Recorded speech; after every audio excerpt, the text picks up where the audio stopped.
was just kind of getting their overall general football knowledge down to see where they were at and then what we needed to add from there.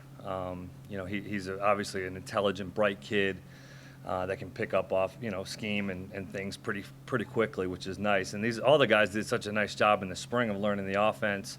Now he's a little bit behind because he has to learn the basics and rep the basics before we can take it to the next level, which is the goal.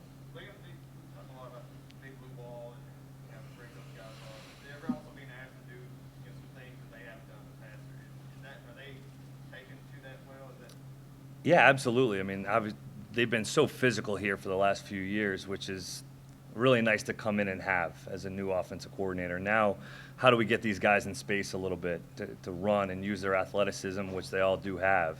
And as Coach Stoops mentioned earlier, we have a depth at the position, which is nice to maybe be able to do some different things and sub those guys in to keep them fresh. But definitely doing some different schemes gets those guys in space and doing some things that they haven't probably done in the past is nice to see.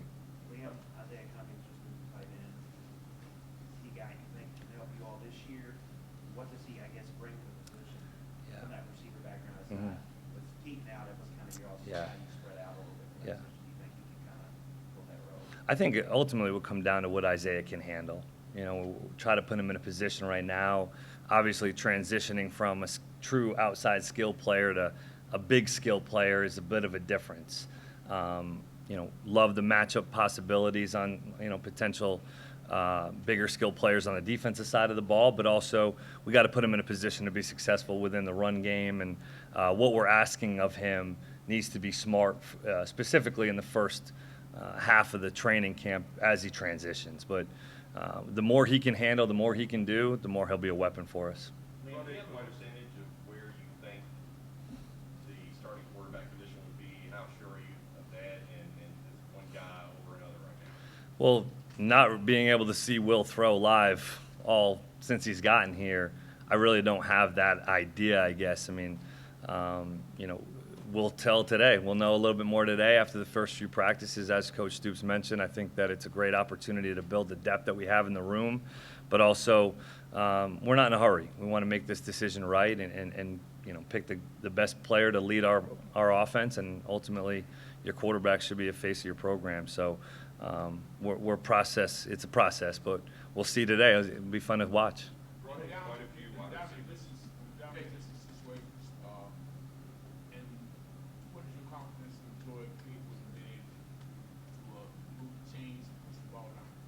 Yeah, he did a great job pushing the ball down the field in the spring. I mean, his accuracy over 20 yards was pretty nice to see in terms of the down the field accuracy, getting the ball out on time, and we were in plenty blitz and third down situations that we need to continue to get better at in that area. Is progression reads and moving past your first and second progression. What do you do when you don't have a clean pocket?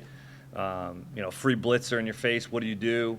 There's a lot of those scenarios that probably have not come up yet throughout 15 spring practices. That'll be nice to see how we react at the quarterback position to some more, game-like situations this fall.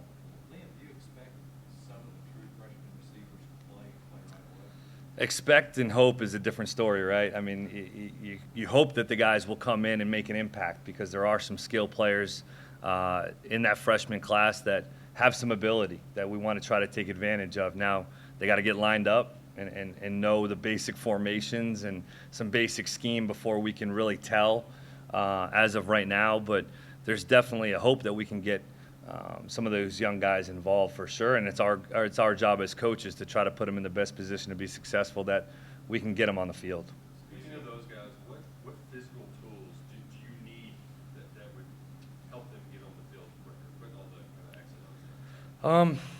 I think speed, it would be one. I think we need to continue to get faster, as Coach Stoops mentioned, and to try to get some guys to push the ball down the field a little bit more than that we've been used to. So it's really what they can handle. Okay, DeKel, he's a speed guy. How do we get him down the field and try to take advantage of his skill set? If he doesn't truly know the full offense coming out of training camp, it's our job as an offensive staff to get him ready to do so. So really just trying to pick what they do best after this training camp, and it's like, okay, are they ready to go play in a SEC football game? If they're not, hey, take it a day at a time. But the goal is to try to get those guys ready. Is playing two quarterbacks start the season an option at all, or is it just you got to have one? It's a great question. I haven't really thought about that one, to be honest. I'd prefer not to. I'd prefer not to. Yeah. Dude, when it comes to that final quarterback decision, I assume coaches will have the final say, Mhm. the final call. But how would you describe what that conversation would be like at the end? Is that sort of evaluation process and how much say you'll have? I think it really just depends on how close it is. You know, your tape is your resume as a football player. And I think as coaches, it's our job to evaluate tape. That's our job.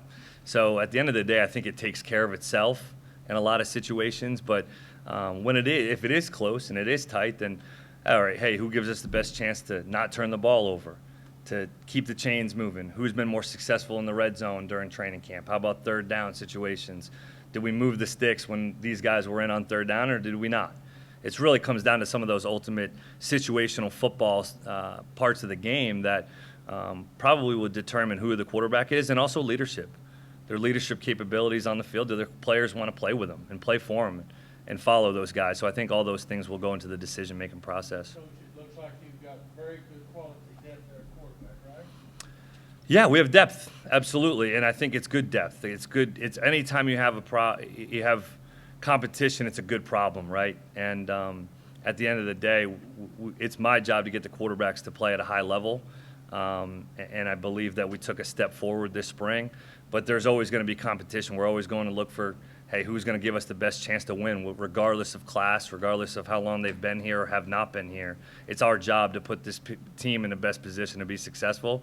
So I feel good about the depth that we have, absolutely. Adding Will absolutely helped the depth of the room. Doesn't mean he's the starting quarterback, but anybody could be at this point. Liam, you never had to worry about picking a starting quarterback for the Rams. Did not. No.